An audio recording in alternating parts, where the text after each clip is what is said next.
Alright, unique friends, we have something really cool today. It's a 1986 C20 Chevy pickup truck. It has the 8-lug heavy-duty axles, has a 350 in it, runs really smooth, drives really nice, no rust, has new paint, new carpet, new dash, and new seat upholstery. Those square body trucks in a good condition get harder and harder to find. When they were sitting in good condition on every corner, those times are over. So who's looking for a really nice original looking truck, this is the one.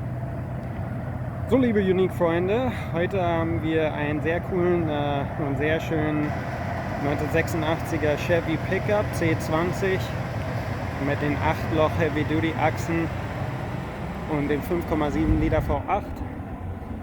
Hat Neulag, kein Rost, neues Dash, neuen Teppich und neue Sitzbezüge.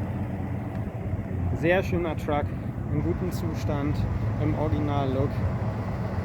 Diese Trucks werden immer schwerer zu finden und die Zeiten, wo sie an jeder Ecke in gutem Zustand standen, sind vorbei. Daher, wer einen Original-Look-Truck in dem Zustand sucht, das ist der richtige.